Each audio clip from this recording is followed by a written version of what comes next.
Anak-anaknya diperjuangkan dengan berbagai cara.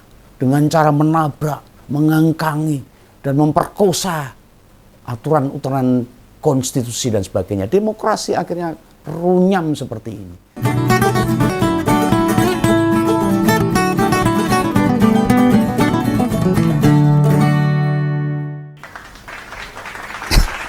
Ketemu lagi dengan Om Begawan. Ini Om Begawan mau curhat ini.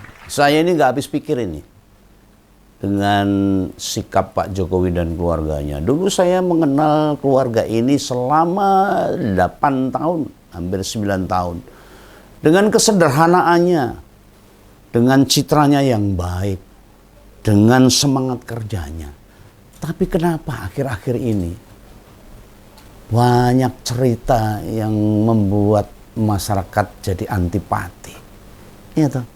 Ini karena nafsu syahwatnya yang tidak terkendali karena keinginan anak-anaknya. Apakah Pak Jokowi kurang dengan menjabat 2 kali wali kota di Surakarta, 1 kali gubernur di Jakarta, dan 2 kali sebagai presiden dengan semua fasilitas untuk keluarganya? Kenapa masih kurang? Anak-anaknya diperjuangkan dengan berbagai cara, dengan cara menabrak, mengangkangi, dan memperkosa aturan-aturan konstitusi dan sebagainya. Demokrasi akhirnya runyam seperti ini. Dan sayangnya sekali ini didukung oleh para pemujanya, para penjilatnya. Ingat loh, penjilat dan pemuja tidak akan pernah membangun negara, tetapi dia hanya memikirkan mulut dan perutnya sendiri. Ini yang sangat memprihatinkan. Sangat sedih saya melihat keluarganya Pak Jokowi ini. Ya oke lah, ngompolers semoga masih nggak bosan nyimak ngompol yang saya sampaikan, yang ngupas ekses putusan MK. Nah, mari hubungannya dengan keluarga Pak Jokowi ini. Soalnya aksi Kamis kemarin itu masih banyak sisa-sisa cerita yang layak diangkat di konten saat ini. Memang yang dominan aksi kemarin itu mahasiswa.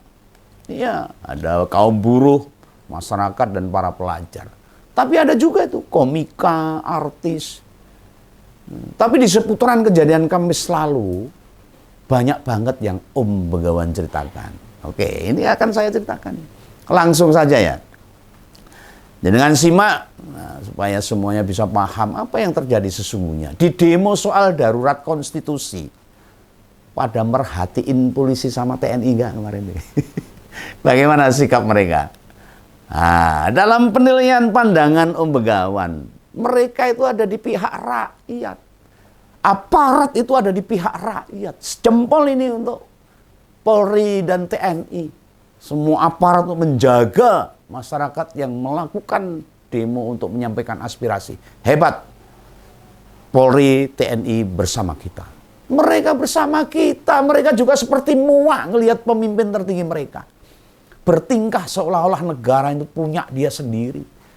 Ya terima kasih Pak Polisi dan TNI. Bersikap profesional, mengawal dan ngerti benar bila yang pada demo itu benar-benar menyuarakan hati nurani. Dan mungkin bagian dari orang-orang demo itu adalah keluarga mereka. Ada saudara mereka, ada anak-anak mereka yang sedang berkuliah. Mereka mengawal dan mengamankan para pendemo waktu itu. Ini petunjuk, sinyal terang. Sebagian aparat negara itu juga jengah dengan yang dipertontonkan penguasa saat ini. Nah, buat kawan-kawan mahasiswa, buruh, aktivis, komika, artis, dan siapapun yang demo di lain waktu, sampaikan salam dan rasa terima kasih Om Begawan kepada bapak-bapak polisi dan para anggota TNI. Dan kemarin saya juga sudah melakukan bincang-bincang dengan mereka, para aparat keamanan. Dia juga begitu sedih melihat kejadian-kejadian di negara kita ini. Demokrasi yang semakin teracak-acak, hukum yang semakin dilanggar dan sebagainya. Nah, khususnya bagi aparat Jakarta, mereka tidak intimidatif. Bahwa Kamis malam sempat ada bentrok itu biasa, dan beberapa mahasiswa diamankan, itu peristiwa biasa dalam kerusuhan demo yang ada kekerasan dan sebagainya. Namanya demo kok, dengan banyak massa, dengan banyak aparat, biasa bentrok. Itu prosedur standar.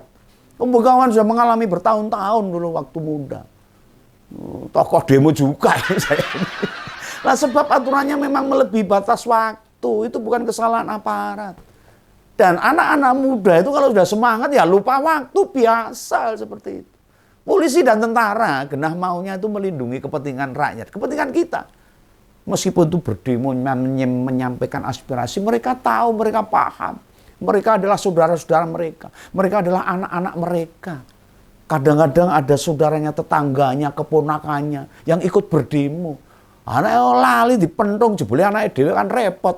Makanya tentara dan Polri hebat untuk melindungi masyarakat. Soalnya mereka juga bagian dari rakyat. Takut ada yang memprovokasi. Maknai saja itu sikap melindungi ketika dia mengambil dan mengamankan para mahasiswa. Menyelamatkan mahasiswa. Ya, tidak tanamkan dendam, apalagi rasa permusuhan loh pada bapak-bapak aparat. Ya. Mereka melindungi ya karena aparat itu harus tegas. Kadang-kadang diimitkan mereka itu kasar, mereka itu intimidator. Enggak. Bisa jadi loh di antara kalian ada anak petugas yang melakukan pengamanan, bisa.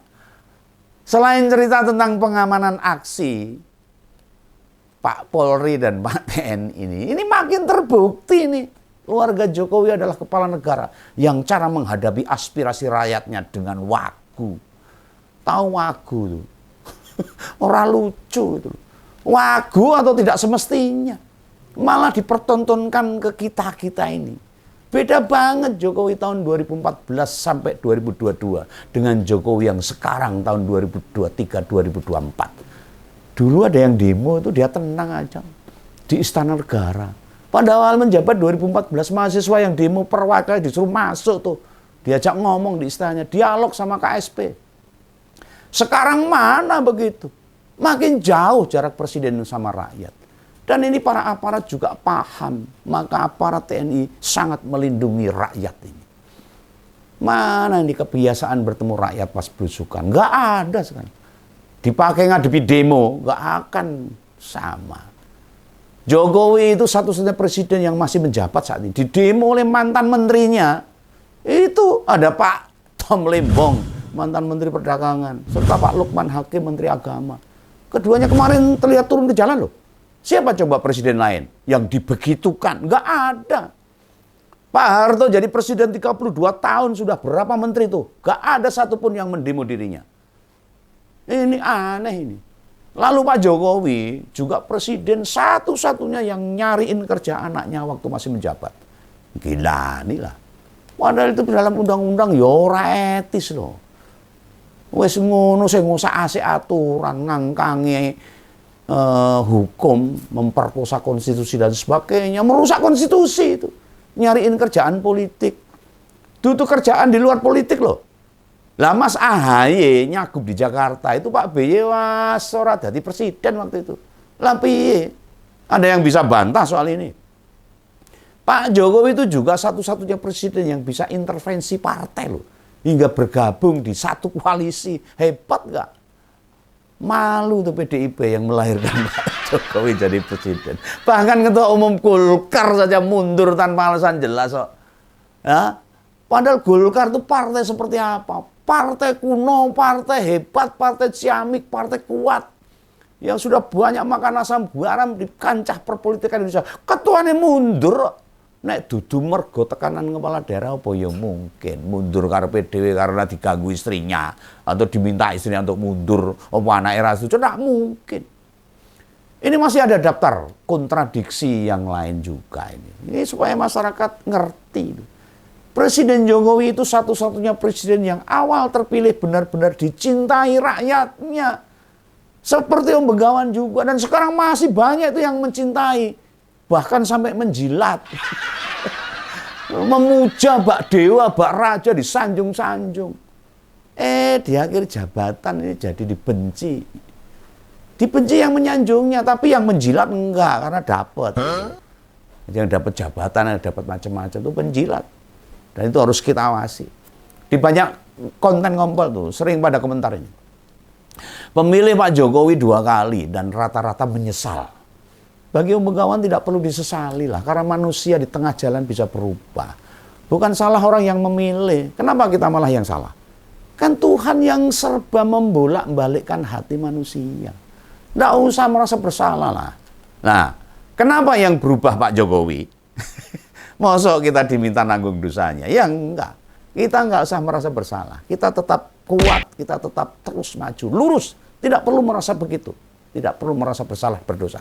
Jangankan ke orang yang kita pilih, sama anak-anak kita saja. Kadang wis kita didik, kita berikan teladan, kita sekolahkan, kita beri fasilitas yang baik. Apa menjamin anak nurut semua yang kita sampaikan? Iya, belum tentu. Apa lantas misalnya anak jadi gak sesuai perilakunya dengan yang kita karpe, yang kita harapkan. Itu salah kita? Iya, tidak begitu. Kecuali begitu anak lahir, kita biarkan saja, ora digagas. Kita kasih makan seadanya atau enggak kita ajari perilaku baik, itu baru kita yang salah sebagai orang tua. Lah makanya, ngompoles pemilih Pak Jokowi 2 kali. Ngapain? Anda itu merasa bersalah. Yang salah ya dia. Biarkan saja. Yang berubah tidak kayak periode pertama. Wajar saja kita menuntut. Kepala negara nggak cawe-cawe di politik. Itu melanggar konstitusi. Iya. Kita sedih loh. Kita berduka. Kita protes keras kepada Pak Jokowi yang berubah 180 derajat. Yang dilakukan Presiden melanggar banyak hal. Tidak sekedar aturan, tetapi juga moral, etika. Tidak memberikan contoh kepada kita. Apa soal lain tentang Pak Jokowi? Ya dia itu satu-satunya kepala negara yang didemo puluhan ribu orang berani nongol. Malah orasi di atas panggung. Begitu yang demo lebih sedikit, jangankan jedul, keluar dari istana aja enggak. Malah ngomongin tambang dengan PBNU kalau yang saya dengar tuh. Lah pada demo 212 dengan gagah kok gagal. Dengan gagah berani keluar istana. Ini belas orang duwe wedi waktu itu. Dan itu hujan sangat deras. Dia keluar memakai payung biru menuju panggung utama orasi. Dan pas Pampres sudah melarang sebab ada potensi menyangkut keamanan kepala negara. Nyatanya Presiden nekat saja. Nemui peserta aksi 212. Bela Islam waktu itu. Hingga usai acara Presiden baik-baik saja.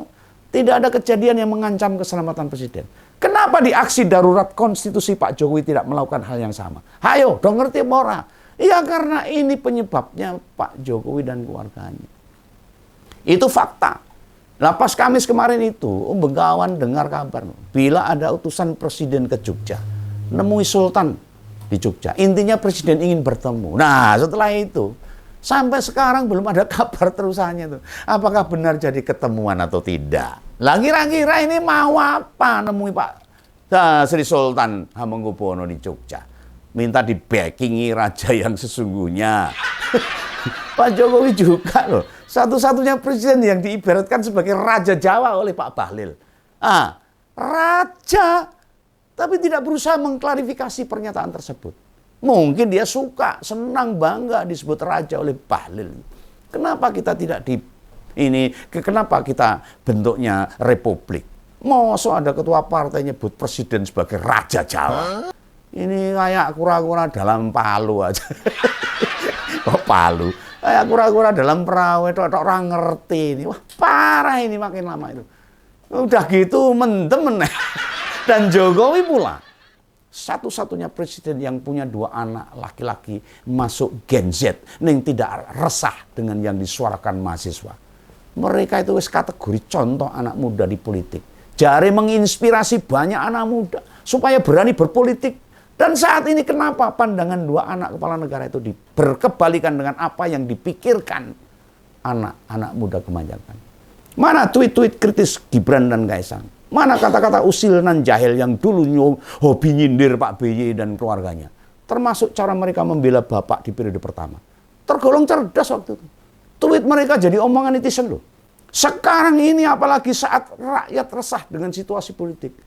Lah kok gak nge-tweet belas? Malah dolan yang Amerika, seneng-seneng, nyewa jet 8 miliar, ngece sama rakyat ini. Sudah tidak jadi rujukan netizen lagi. Malah jadi rujakan netizen keduanya. Dirujak rame-rame ini.